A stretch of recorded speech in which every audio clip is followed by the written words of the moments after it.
We often recognize watches through brand association, through logos, aesthetics, styles. But what is arguably the most recognizable element to a watch, at least for us enthusiasts, that is not often discussed, is the watch case, the chassis that houses everything.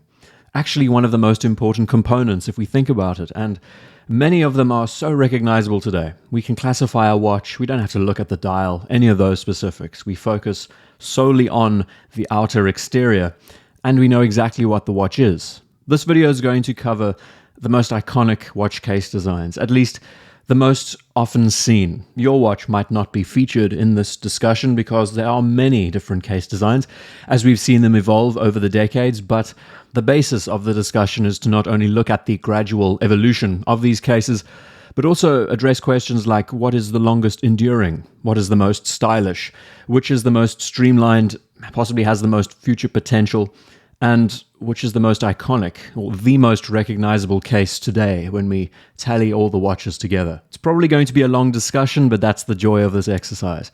So we'll begin right at the beginning where the pocket watch was introduced. Watches began with a circular aesthetic, and this is what we see everywhere. So the true innovator in this category, and in fact, one of the most recognizable pocket watch-inspired cases today is Breguet.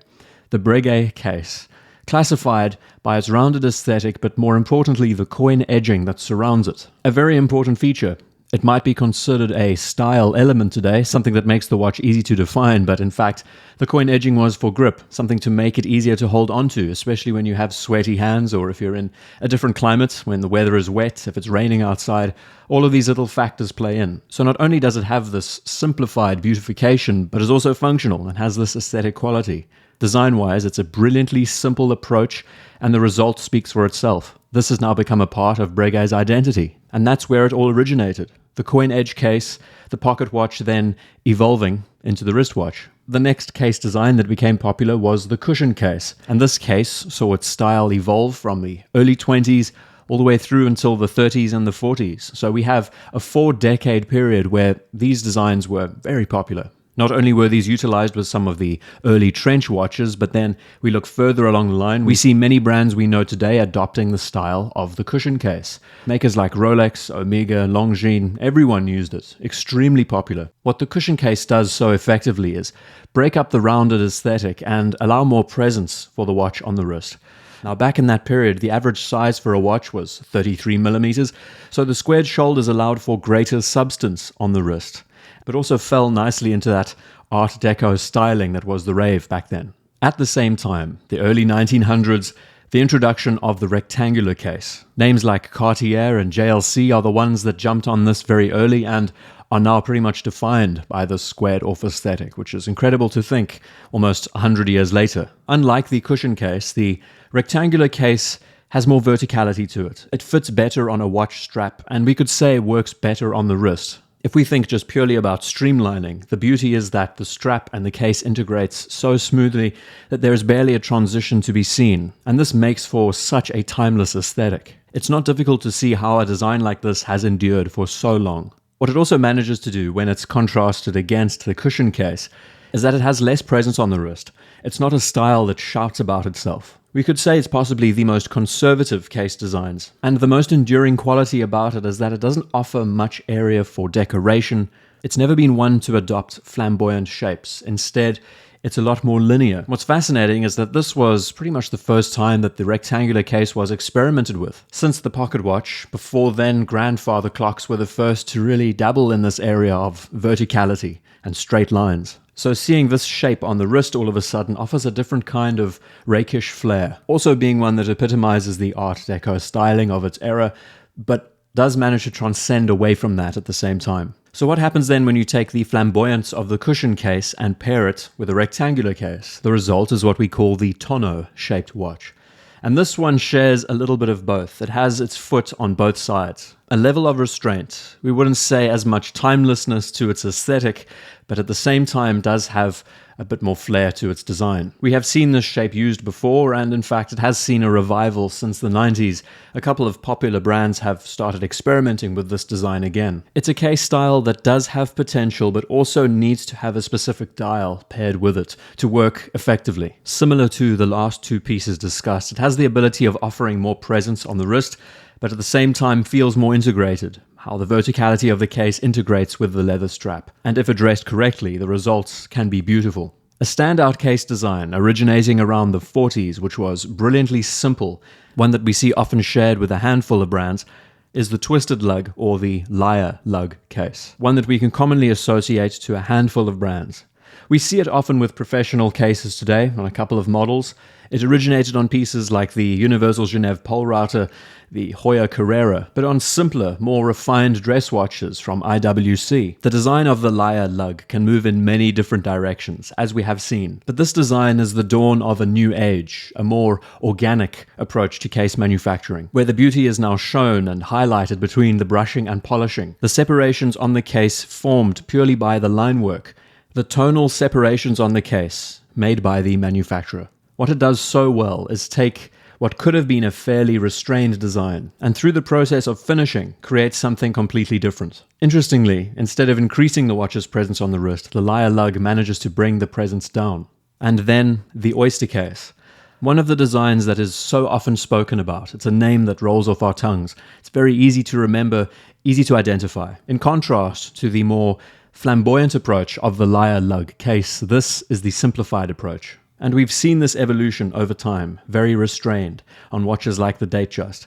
How that has then evolved when we look at the professional line, the integration of crown guards, other aspects, how the approach of adding facets and other small touches have been reduced down to a simple brushing or polishing exercise, depending on the model of the watch. And right in the middle of the 20th century do we see this design take hold. And it's one of the most recognizable as well as being one of the most timeless, purely because it lacks that flamboyancy. As most of us know, the simpler the design, the longer it will last. So there definitely was, without denying, some forward thinking that went into this process. Yes, it might not be the most exciting case design, but it is one that has seen itself through the decades and now easily speaks for itself without needing introduction. As we move away from the 1950s, we start seeing a bit more of an adventurous approach happening once again.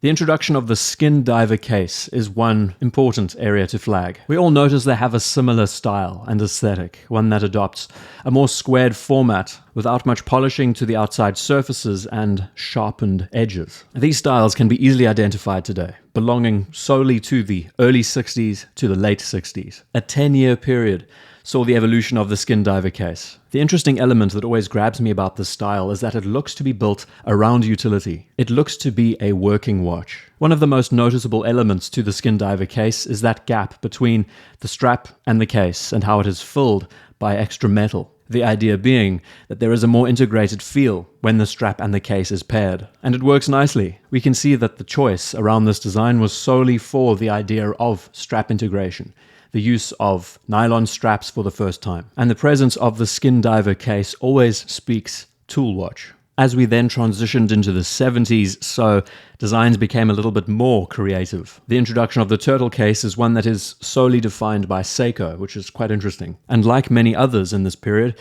it was a revolutionary approach. The turtle case being one that uses aesthetics borrowed by the cushion case. So we could argue that the cushion case of the early years saw a revival in the 70s. What it did this time in the 70s was not only increase the watch's presence on the wrist, but also made it into a more durable watch, one that had an organic feel to it, but also had elements like integrated crown guards. If this was to collide with something, the case might get damaged, but not the dial, not the bezel. So not only do we see this organic styling, but a durability stem from this approach. Very different to how it was first implemented. And this advancement through technology is always commendable. Then we saw another peculiar move through the 70s and the 80s, and that was the introduction of the TV case, the television case, as well as the reintroduction of the square-cased watch, all still sharing the same idea of a cushion case in a way, but also a lot more adventurous with how these styles would integrate with the dial aesthetic. In the chronograph sphere, we saw watches like the Monochrome. We saw the bullhead chronograph being introduced. Much like the Time, a wildly bizarre approach to watch design. And we can see very easily that these styles capture that period, not only looking at the case design, but the color palettes chosen, the use of accent colors, the implementation of straps and bracelets that had never been used before. And running concurrently next to these more outlandish designs, we saw the introduction of the integrated case, the integrated bracelet, designs that we commonly associate to Gerald Genter, and many evolutions that have surfaced because of it. Like many watches of the late 60s and 70s, they are designs that can either speak to us or not at all. But whether or not we like them, it is impressive to see just how the integrated case worked, and how it turned the watch from we could say in most circumstances, a utilitarian object into something more akin to jewelry. This done using the same exercise of less when it comes to the finishing on the case, when it comes to just how the components are put together. Now, of course, we have seen so many interpretations of this design today. Brands jumping on the bandwagon, others recreating pieces that they made in the past, all of which share this same style, this approach of using integrated bracelets, a style of sharpness to the way the cases are finished, brushed, polished. But through all of this, these watches, these styles, share a common trait, an air of simplicity, one that is hard to define, hard to capture, and pretty much say it belongs to a certain period. What's most surprising of all is that this design seems to have managed to transcend time a lot better than many others. We could say with each of these pieces, the word futurism could help describe them. As we arrive in the 21st century, the one design that has managed to capture us, at least keep the conversation going, is the supercase, often known as the maxi case also.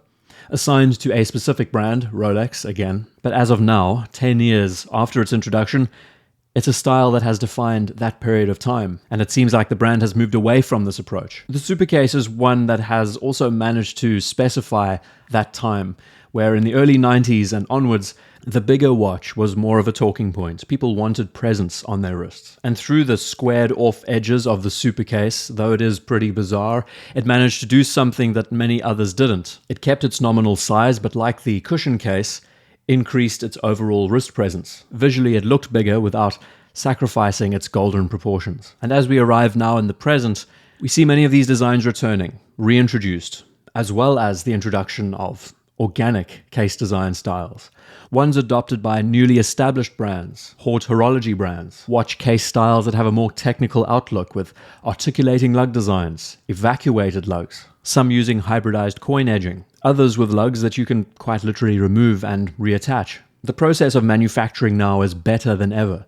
What you can put on paper, you can now produce. And this is something, a restraint, that held back a lot of these designs 50 years ago. Where the origins of watch case manufacturing began as a jeweler's trade, it can now be seen more as a manufacturing exercise. From all of this information, the few questions we can ask: which is the longest enduring case design? It might surprise you, but the one that has returned again and again through the different years is the cushion case. And it seems as though it's experienced many revisions. It is one that has captured multiple eras, the early 1900s to the 40s, the 70s and onwards. We are seeing the return of the cushion case now with a few more of these organic case designs that we can roll off our tongues very easily when we see it. Amongst all of these designs, which is the most stylish? And this is obviously quite subjective. Through the styles discussed in this video, it's a three-way tie for me. The Lyre Lug case, the rectangular case, and the tonneau case. These aren't necessarily the designs that are the longest lasting, but from a pure style point of view, the one that has embellishment, but also one that has a level of restraint. These three designs are pretty masterful, especially the rectangular case when you think of that level of simplicity. To the question of which is the most streamlined and has the best future potential, this is also one that is subjective, but the integrated case and bracelet, like I mentioned a few minutes ago, it's a design that has this air of futurism around it.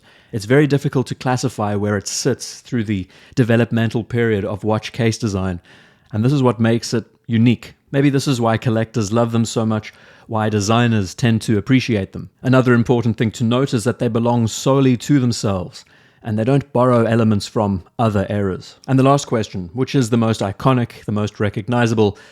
We have to say the Oyster case. Though its design might not be the oldest, it's the one that is the most spoken about. It's the one case that belongs to a specific brand that takes great pride in it. And even though its name and many of its features arrived in our hand through advertising and marketing over the last 50 years, it is something special when a manufacturer can make a component a household name. Closing thoughts around this subject. Watch case design is so important.